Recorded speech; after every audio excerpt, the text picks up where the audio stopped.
What's up, y'all? I turned Dwayne Hops here, and I want to make a quick video on a murder case going on in my town where I currently live, Oxford, Mississippi.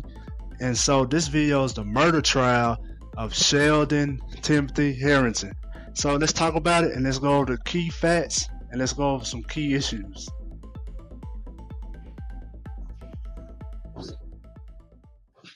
Alright, let's briefly go over some key facts real quick.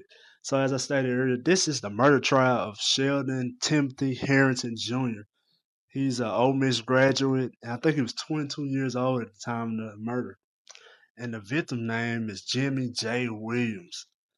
And so what happened is that on July 8, 2022, Jimmie J. Williams had went missing.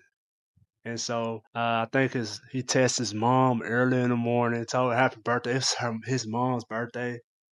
And then the mom replied with a smiley face. This is the last time she ever heard from her son. The mom got worried and called his friends and also called the local police department. And then that's when they decided to do a search for him. And come to find out that Jimmie had went to see Sheldon early that morning, or planned to see Sheldon early that morning, allegedly. The key issue here is that, as you probably guessed what I just said, Jimmie was part of the LGBTQT community. I'm sorry I messed it up, but Jimmie, he was homosexual. And so Sheldon was allegedly he's a down low homosexual. We don't know if they had a sexual relationship, but it's highly inferred that they had a sexual relationship. He was going out early in the morning. And one of the key facts here is that shortly after Sheldon and Jimmie was exchanging text messages with each other, and shortly after Sheldon agreed from Jimmie to come over, allegedly, Sheldon Googled how long does it take to strangle someone minutes after getting a message from Lee saying that he was coming over his house. And so that's a pretty damaging evidence. And so that's like the first key fact. Well, that's the second. The first one was that Jimmie was going to Sheldon's house early that morning. The second key fact that after Sheldon left, allegedly, after Jimmie was en route to Sheldon's house, Sheldon allegedly Google how to strangle someone. How long does it take to strangle someone? The third key fact is Jimmie J. Williams' body was not found and still has not been found to this day. That's the third key fact. And so that's going to play a big part of his trial. And I think today was day 3 of the trial or day 2 of the trial. Another key fact is, even though his body has not been found, there's no other proof of his death. Meaning there's no DNA evidence around, no murder weapon, nothing like that. So that's another huge key fact.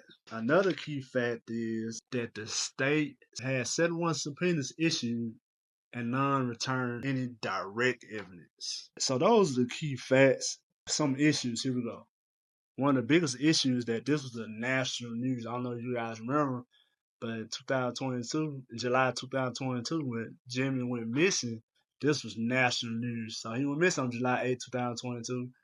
I think 2 weeks later, that's when Sheldon was arrested. I think he was arrested back in his hometown of Orlando, Mississippi.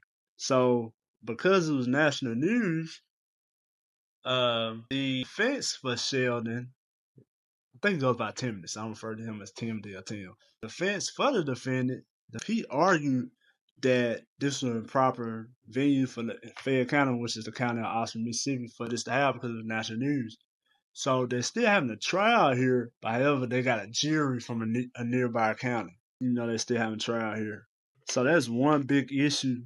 Then the other big issue I keep going back to is the key fact. There was no body recovered. Another key fact, that's an issue that there's no proof of death.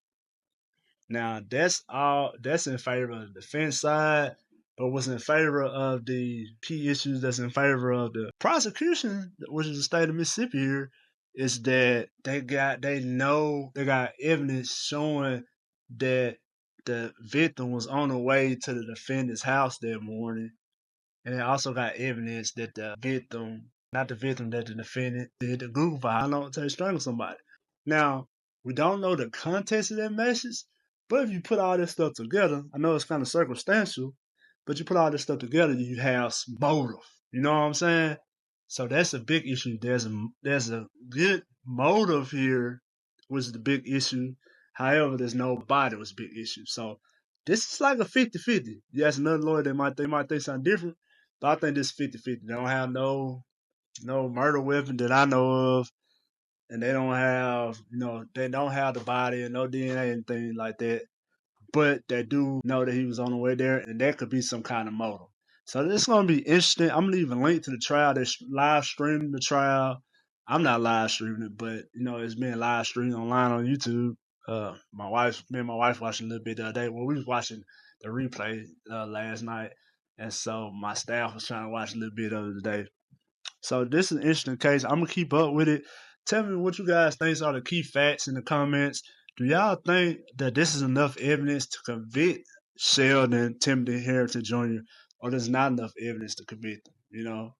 Nobody first versus he did send that, did that googling, and he also you know he did that googling. That don't mean he was gonna kill him. You know, but you never know.